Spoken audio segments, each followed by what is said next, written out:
if I can find the buttons here. Main thing I want to focus on here is the sub-bullet there. I started supporting myself coding, well, in June down here of 1977.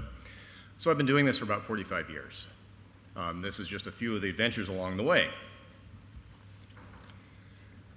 I'm not going to read through these, but the general feeling a lot of people have is if you don't know what you want, you're not going to get it, which certainly conflicts with the idea that people tend not to know what they want. So I'm going to look at something much more primitive than our recent presentation from Laura. She was looking at optimality with really huge graphs. Back in the late 80s, we were happy to get stuff to go from one end of the network to the other. And I was doing research on trying to make it more fair using stochastic fairness queuing. I was programming inside one of those things. That's a 1980s Cisco AGS gateway. I'm one of the few people that programmed one of those without ever working for Cisco. I was working for a research institute in the Bay Area. So, which is why the diet recital New Zealand put on for us last night was actually nostalgic. So the problem we had was fairness. We'd gotten to the point where we could actually get stuff from one end of the network to the other reasonably reliably, but we had problems where there'd be a bulk source that would be drowning out the interactive sources. There'd be a big queue in the gateway. You'd get occasional little packets. You were typing something, trying to get an echo, but it would take seconds because there'd be all this bulk traffic ahead of you. So the standard way of doing this, and by the way, back then, 1 megabit was a high-speed network. Okay, so this was more of a problem than it might be today. So the standard approach was fair queuing. You give each flow its own queue inside the network. And the problem is that computers were rather incapable back then. And so the computational complexity of this, you couldn't keep up with the line in the network, and it wasn't helpful. But there was a lot of papers on it. I decided to cheat and use hashing functions. And that means that we were giving each flow, and a flow is identified by the TCP/IP quadruple. You kind of take the endpoints and say that's a flow. But we only do that with high probability. And then things work actually fairly nicely. And I had this vision of an entire internet with these fair routers, and it was going to be great with end-to-end fairness. End-to-end was a big thing back then. You want to do things based on the endpoints. You don't want to have to rely on the internals of the network much. But this, of course, turned out to be rather a delusion, which is often what happens with grand visions. And that's not what happened. I got calls from people at the various things saying, hey, we want to use this algorithm, but is it okay if we use a MAC address in the hash instead of an IP address? I'm going, well, sure, it'll work, but why would you want to do that? Okay, thanks, bye. And they'd go off, and they knew what they were doing. I didn't, was the thing. What they did was they had an over-provisioned network core, and they used hop-by-hop fairness. And the big thing was at the endpoints, they used the fairness to make sure the households didn't drown each other out. And that actually was the way the network was put together for a long time. The problem, what went wrong here? I was focused, I had this abstraction of end-to-end on the network. That was very popular in the 80s, and I took it hook, line, and sinker. I fell for it hard, right? And the guys that actually did the work knew that that was silly, and so by luck, my algorithm did what they needed if they adjusted it. My goal was to get papers out, which I did, and I apologize if this offends anybody. There are some exceptions, but in general, writing your code to produce a paper is way different than writing code that actually works reliably in production for years at a time, all right? I've lived it, I know. This was used until about 2015. It's still used a little bit, but there was a buffer bloat issue that showed up, and if you're going to be obsoleted, you can do worse than being obsoleted by these three guys, okay? And 25 years is not a bad run, really. So this was a bad idea, badly implemented, but I lucked out. Other people recognized how to make it work right and did so. And the point here is that premature abstraction is the root of all evil.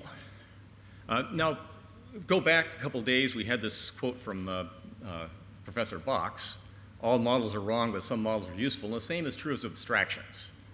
This abstraction, the end-to-end abstraction, was actually very useful for some things. It's just that I was misapplying it because I didn't know any better. So there you are. As Nicholas pointed out, my motto was live among your users, and that's what I should have done. I lived among a bunch of researchers and a bunch of standards people. And I was just lucky that the people that were doing the use and were living the users saw value and contacted me and made it work. That's dumb luck, don't count on it. I'll go back to the 1980s now. This is an oddball machine. It's a Z80. It's a luggable computer. I actually owned one of these before I figured out that it's smarter not to own computers yourself and make your client own them.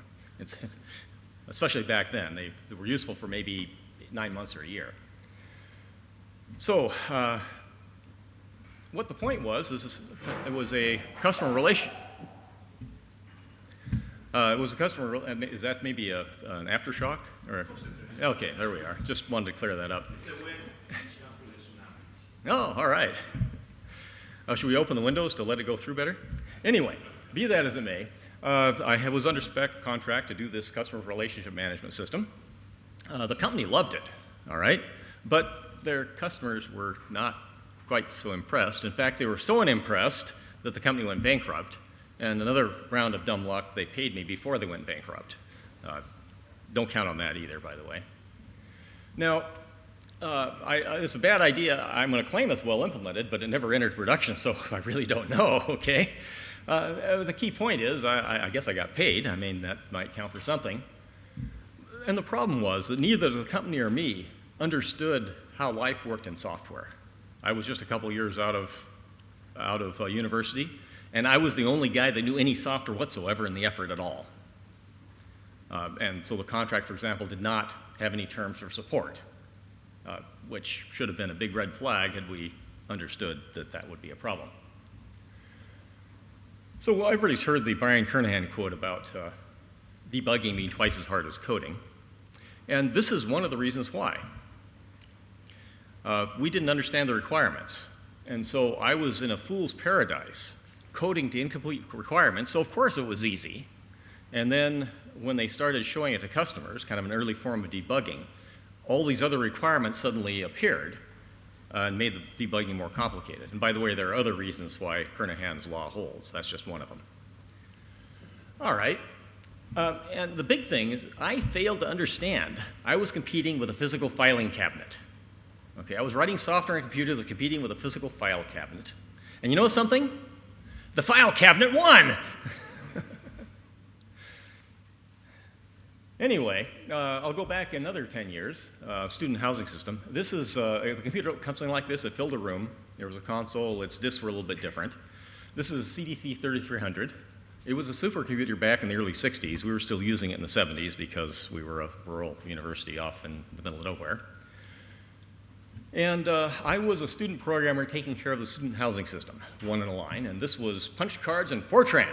It was a business application written in Fortran. You try that. Of course, we were moving with the times. We moved up to a Cyber 73. This is just the console. You can see parts of it back in the room. It also filled a room. And here we're moving the times. We were punch cards and COBOL. Yes. Yeah, which I don't have anything against Fortran and COBOL. They paid my way through university the first time, all right? But I'm kind of glad not to be using them anymore. All right. Now, we had some temporal confusion. We were charging for rooms. And the charges kind of went day by day, except that the system decided Friday was extremely valuable and would charge a huge amount for Friday and not so much for the other days. This normally wasn't noticed because students paid for the full term. So they paid the full price, didn't care how much each day was worth, except that one poor guy showed up on Friday. And he was not happy with the bill he got for Friday. Understandably, I mean, he was a student, right? My manager, of course, this being the 70s, pointed out some interesting alternative uses that the student might have preferred to apply the money to, but told me I needed to fix it. And the problem was months vary in length. I mean, last month was 31 days. April will be 30 days. This month is 28 days, except next year it'll be 29 days. All right? And there were some corner cases the code didn't quite handle and all of that, and Friday got picked on as a result. Fortunately, some other people noted the same problem, some of my colleagues at the computer center there. And there's this thing called JDate, which, by the way, has nothing to do with the dating website, okay? This was before the internet, okay? Just get it right, get the timing right. And it's a really cool thing. It just does integer arithmetic, and it takes the numbers for the month, the day, and the year, whacks them together, and ends with a number that just consecutively numbers the days throughout history. And there's another formula that pulls them back. and it's simple and straightforward enough to work on this really old hardware we're using. So that solved the problem quite nicely. So this was a good idea. The guy before me wanted to number the days and subtract them out, but he didn't implement it well. Not that I would have done any better myself, by the way. I cheated and used somebody else's work. I kind of told on the guy before me. I should tell on myself, I guess, and I'll do that on this one. This is a sequence symmetry. How many people have heard of a sequence symmetry as a thing back in the, yeah, well, that's common. Hey, ooh, we got somebody that has. No, that's unusual. Anyway, this was a parallel machine. It could support up to 30 CPUs. It started in the very late 80s, early 90s, and ran through about the mid-90s. Anyway, we used it for database servers. It had been a mini super, and we kind of upgraded, if you will. And we used shared disks. So you'd have a couple servers, and all the disks could be reached by both servers, which was cool because if one of the servers failed, all the data was still accessible.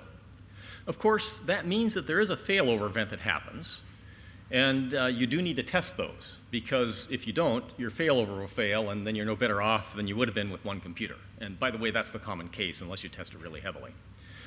Now, for some reason, though, we had a customer that didn't really appreciate having that being tested every evening, especially since they weren't asking for that. But it was like clockwork. They'd run for the day, they'd do their backups, and bang, the system would crash. Well, okay, back then what you did is you asked for a crash dump, except the crash dump was a complete disaster area. There was nothing that made sense anywhere in it. It was, even the code looked stupid. And we weren't able to reproduce it. We knew kind of what they were running, and we would put stuff together and it just wouldn't fail, until eventually we finally found a test case that would make it fail with an MTBF of like 5 to 27 hours, which was a little disappointing because they could just make it happen like that, and we took forever. However, in deference to one of the topics of this conference, I could argue that this is a rudimentary digital twin. Back then we called it a reproducer, and I'd still call it a reproducer, but maybe you got to keep up with the buzzwords, your choice. Anyway, the problem with this is if we had an alleged fix, it would take weeks to have statistical confidence that we'd really made a big difference, that we'd provided an order of magnitude improvement in reliability. And it was now Memorial Day weekend. This is a holiday in the US at the end of May, so a 3-day weekend, and we had a customer problem, so we kept working. We did finally get a stack trace that showed us something sensible. It actually showed a function that called another function where this function really did in the code call this function, which was a first for this entire effort, all right? And that pointed at this thing. So what we have here is we have virtual memory whacked up into 2 megabyte chunks. And this is a 32-bit machine, and only 1 gigabyte of that 32 address space could be the kernel. You only need a 512 entry array to cover the whole thing. So you take your address, that little yellow arrow between 6 meg and 8 meg, and you divide it by 2 megabytes, all right, and that tells you what region this thing would be in. And if you do the division, you end up at the wrong place because memory was dear, and we had holes in memory for various reasons, and so trying to make everything 2 meg aligned would waste too much memory, so we didn't. But that meant that you got the wrong place, but that's okay if that pointer in the place you got is null, or if the pointer is larger than the one you started with, which is what that little code there does, then you say, okay, we'll go down 1 element of the array like this, and then we get the right place, and life is good. Can anybody spot the bug in that code?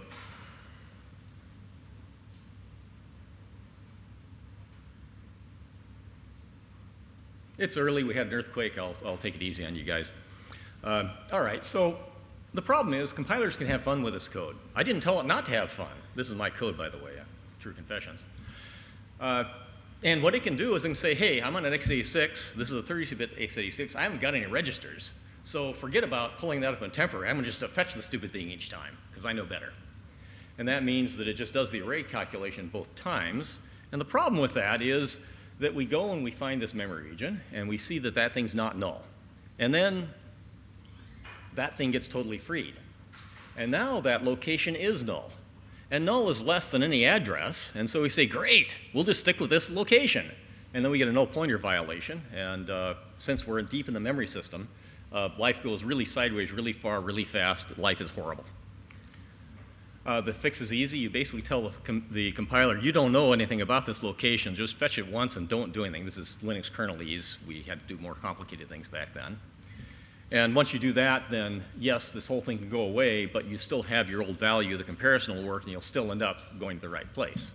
So we had a much improved digital twin with, knowing what the problem was, I could construct a targeted test case with an MTBF of 10 minutes. And in that case, run overnight, you're good, if you don't fail. All right, so this was a good idea implemented poorly. And compiler writers may take offense at this, and I'm sorry, but volatile really is your friend. If you don't believe me, I'll explain it to you later. We can talk. And this is a story of how I deprived myself and my colleagues of a Memorial Day weekend. So there we are. This is my very first professional project. I was in high school. I'm sorry I don't have a picture of the computer because I never actually saw the computer. It was connected by a lease line. There was in a city about an hour and a half drive from where our high school was, 110 baud modem. I was impressed with this thing. It could type faster than I could, all right? But the project was a pro bono computer dating program.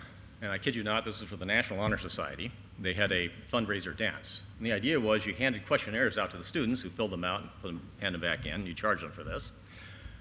Now, for the questions for the boys, I had experience with PE and track and cross country. I'd been in the boys' locker room. I had a fairly good idea what the boys were after. But back in that day, trying to live with your users for the females was not necessarily looked upon fondly.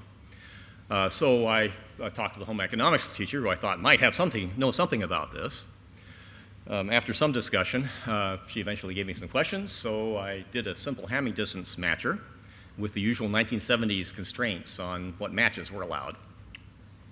So we take the students' questionnaires, we transcribe to paper tape, we feed the paper tape into the program, run it, and it prints out a bunch of printout, and then we chop that up and hand it back to the students. You know, simple, effective, and that worked great. With one exception. There was one of our customers who was extremely unhappy.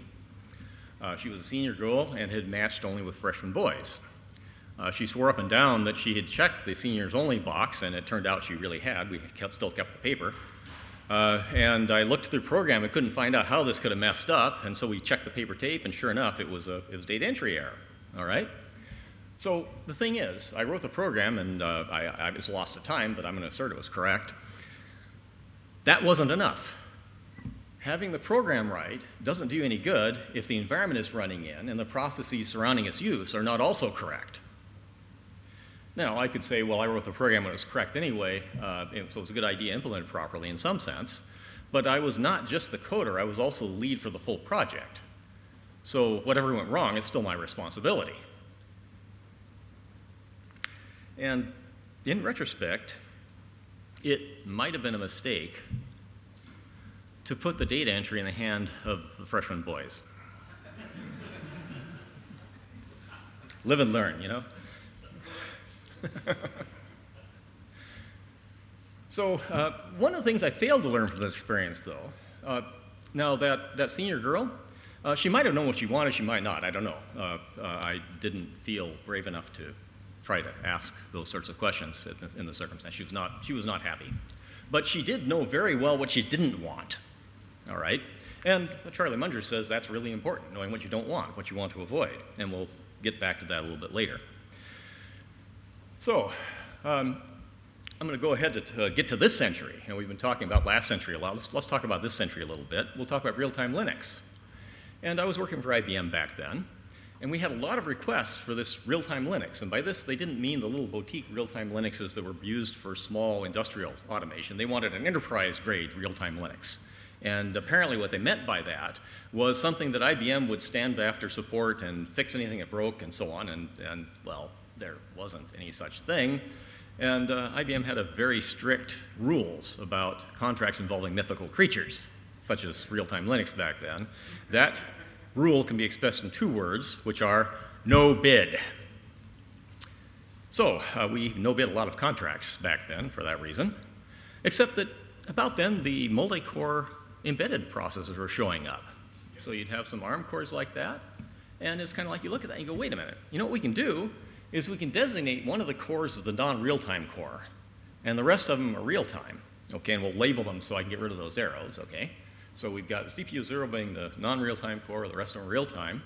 And then what happens is that we make all the real-time stuff run on the real-time cores, and the non-real-time stuff, interrupts, I/O, stuff like that, logging, whatever, can run on CPU 0. And the thing is that if something bad happens, for example, one of these things might be misbehaved and do something like a system call. I mean, you do a system call, suddenly you're in the Linux kernel, and who knows what's going to happen. And if that happens, what you do is you migrate. So you say, okay, this guy's bad now. He did a system call. So in the system call layer, we say, all right, we're moving him to CPU 0. Okay, and then when the system call is done, okay, fine, we can move him back. All right? Of course, there's some gap between concept and realization, so I did a quick patch that tested it, and it worked fine. That was good. Now, I was a little bit worried because there was a big real-time effort spinning up, except that they were like rewriting the kernel almost. And it wasn't clear whether what they were going to do was going to actually work, and if it did work, how long it would take. So, you know, you have a contract and you have time bounds, it has a schedule, so you want to do something you know is going to work. All right, so I ignored them. And I told my executives that real-time Linux is no longer a mythical creature. We didn't have to know bid. They believed me. And we didn't know bid, and we won a large contract. Well, we had some celebration there, but then I found out that the customer, after the contract was signed, mind you, the customer says, no, that won't work. We can't do that. Well, I was kind of curious why, except that I didn't have a security clearance, and that meant they couldn't tell me. But that's to the good, because I can share my speculations with you. All right? If I actually knew, I might not be able to tell you. That's the embedded system. That's the real-time system. And I suspect that if you were standing on that, and there was munitions coming at you like Mach 5 or Mach 6, you might want all of the CPUs, not just 3/4 of them, worrying about what to do about that. I mean, just speculation, but that'd be my guess. Okay, now so my idea is rejected, except we signed the contract already and we're still on the hook to deliver real-time Linux, so what do? So you remember that effort I kind of cast shade on a few slides back? Well, now that's the only game in town. They're having horrible problems with my piece of the Linux kernel, RCU, so the obvious thing, the only thing I could do was help them with RCU, make that work, and we did, although it meant me doing 3 from-scratch implementations of my stuff to make it actually work well. The first implementation worked well enough for the client's needs, the specific needs, but Linux does a lot more than that. So that's real-time Linux. That's in 2016, a real picture of this thing. And this was a nice idea that collided with reality. And in case you haven't figured it out yet, when that happens, reality wins, okay? Reality always wins. All right, I'm going to skip formal verification because we're short on time. If I can make things go here. Let's see here. What we'll do is we'll just mention that how we use it. So formal verification is actually a fairly powerful thing if you use it appropriately. We had an earlier talk about how you use some of these formalisms and how you avoid the risk of it telling you the wrong answer. And the way we do it is we make it check for undesirable properties and then file bugs as appropriate. In other words, we're taking a one-sided risk, a one-way bet. If it tells us that things are fine, we don't believe it. If it tells us we have a specific bug, we pretend somebody told us we had the bug, we file it, we investigate it, and so on. So it may consume time by reporting bad bugs, but the users do that to us already, so that's not a loss. And we sometimes find stuff for us. Okay, so we come back to the quote earlier. We use formal verification to find things that we want to avoid and fix them.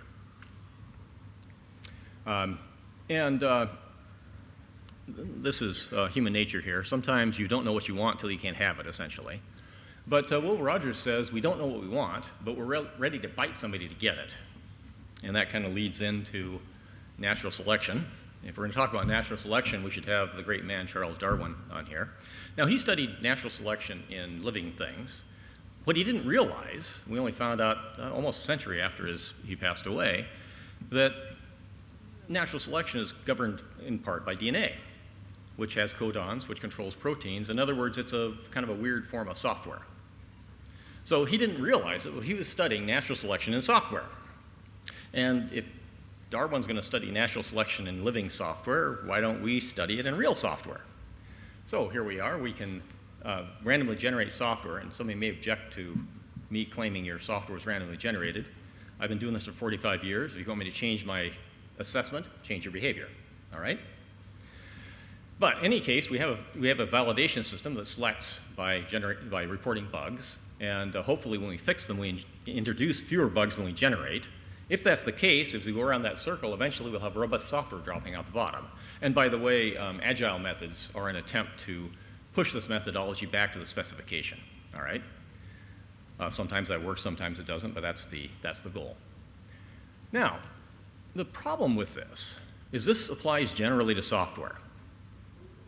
Can somebody name a type of software for which this might be a problem? COBOL? Yeah, I didn't try on COBOL, I don't know, but it might be. One kind of software is a bug, all right? Bugs are subject to natural selection too. You're not going to get robust software out the bottom. You're going to get software plus bugs that have adapted to your validation, okay? That's why tests become less effective over time, because the bugs adapt to the test. Now, one way to deal with this is use bug reports, and you don't just fix the software. You say, wait a minute, my validation is buggy too. It should have found this bug, it didn't. I need to fix the validation and the software. And at that point, if you have a similar bug later, it hopefully catches it. All right, so let's see what happens when you do that. You have some software you're building, you build a test case, and you try to test the things you feel it's going to be used for. You generate a bunch of bugs by doing some development. You fix all the ones. If you get lucky and it actually finds all the bugs, yeah, right. You fix all the ones, and now your customers are happy. There's bugs elsewhere. You don't care about them. Do it again. Now, the problem with this is that if somebody tries to use your software for something new, those new use cases are going to be protected from your software by walls of bugs. This is one of the advantages of open source software. If you are in this situation, you want to use it for a new use case, you can fix the bugs yourself or get a bunch of people together and hire somebody to fix the bugs or something like that. And one of the reasons why open source software is done well in some arenas, this doesn't apply everywhere, right? Because of the fact that if there's a new use case, the users, if they have the skills or know people have the skills, can fix this. Okay, it's not just enough for the bug reports. You also have to have a degree of paranoia.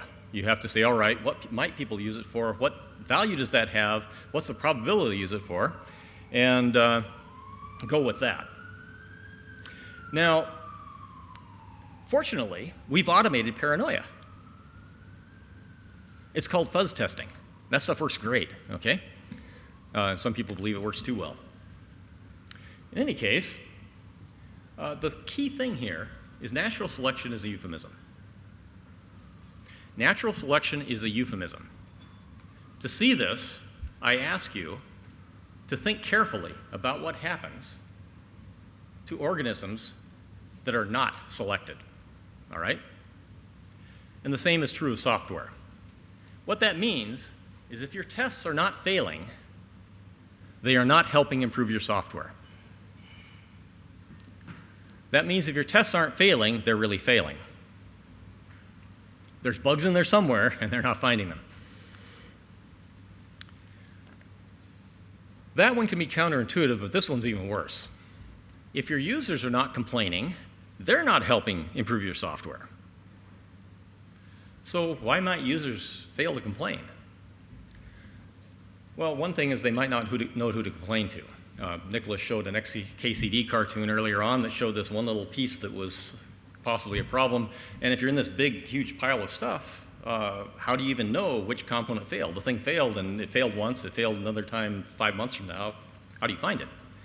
It could be that the last N times they complained, they got yelled at, or maybe nothing useful happened, or they got belittled. And at that point, people that do that, please stop. You are shooting yourself in the foot, all right? Yeah, it feels good to put your users down and not have to do the work, but you're keeping your software from improving, and long term, that's not going to be a good thing, all right? Long term, that's going to be a very bad thing. Or it could be, you get lucky, your software might have been technically successful. You have to understand what technical success means. Technical success means that it's taken for granted. Nobody has to mess with it anymore. It just works. Nobody pays attention to it. Of course, if your software is technically successful, that also means you probably need to find something else to do. But yeah, life is about trade-offs, right? The other problem you have, the other reason people don't complain, is because they're doing this stuff that's hard, but they're used to it. It's what they do. Okay, to do this, I have to do this, this, and this. I've done it for months, and I'll do it again, and I get paid for it. What's the problem? As Steve Jobs says, customers don't know what they want until we show them. They don't understand improvements possible, so they don't complain. Henry Ford, it's a possibly apocryphal quote about horses, but this one is documented. If there's any one secret of success, it lies in the ability to get the other person's point of view and see things from that person's angle as well as from your own. Now, it turns out people are really good at that, often have better things to do than generating software. And so, as a group, we tend not to be very good at this. And that is why I keep saying you must live among your users. If you actually live among your users, they'll let you know, and you'll be able to see what's going on. You'll be able to understand just by constant exposure. The people like Henry Ford or Steve Jobs can just kind of visit them and figure it out, but those people are really, really rare. You can't count on having them available. So live among your users. And you must complain on their behalf. You see, wait a minute, they're doing this, and that's ridiculous. Why don't they do it this other way? And I could change the software to make that happen. Of course, you have to complain very carefully, or they may decide you're complaining and kick you out before they let you fix things. And it's also not necessarily easy to convince people to change what they're doing to make things easier on themselves, okay? So this takes a fair amount of skill. If you have a good manager, they can help. It took me a long time to learn that sometimes I need to let management do its job and help management understand that there's a job to do. Let's go through a quick summary here. People don't know what they want, okay? I mean, they don't. But that's no excuse. If you're developing software for them, you still have to get them what they want, even though they don't know. And perhaps some solace is this quote: "You have only failed if you've given up. Until then, it's just learning," okay? So you have to accept things people call failure and make a way of getting past them. On the other hand, if you start blaming others for your mistakes, then you are failing, so please don't do that, all right? It's a very, very much in fashion throughout history, including now. But I've had it easy. I'm just going to go through this. Here I just did assigned work. Here, all I had to do in the early 80s was keep people out of jail or maybe out of court, depending. Computers were new. How hard can it be? We'll sign a contract using computers, and they would find out they were totally incompetent, and they'd call people like me in to keep them out of jail. Here, just keep some users happy, fulfill terms of research contracts, make it fast and scalable. Now, things have gotten more complicated recently. I'm not going to go through this. The only one of these that is really on par with most of the presentations here is this last one, ease of administration of large data centers. People here have been presenting huge stacks of massively complicated software. And mostly I've been doing stuff down at the bottom where it's quite a bit simpler. So, yeah, I'm proud of my accomplishments, but modern systems are far more complex and user-centric than most of the stuff I've dealt with for most of my career. For good reason. You couldn't make anything that large or reliable back in the 80s. It would fall apart. And so my job is to provide a reliable infrastructure so you guys can build on top of it. And I'm still doing that and hope to be able to for a while. I'll ask for questions, but before I do that, I'm going to show one evidence of technical success. This thing uses Linux. It won the Collier Prize, I think, last year. That's a major, that's like the Nobel Prize for aviation, all right? And the team that did this never had to talk to me about anything. And I have not yet come across a Linux kernel developer that they contacted. They just used Linux as it was, and they got this thing done. And I found out that my code was actually in this thing some months after this photograph was taken. And that photograph, by the way, is taken on the planet Mars. I'm sorry? Where is Elon, he asks. Well, there's a lot of people that would like him to advance his schedule of getting there. There's other people that, I'll let them fight that out. All right. So, and yeah, if I'm feeling depressed, I sometimes look at this picture, I confess. What can I say?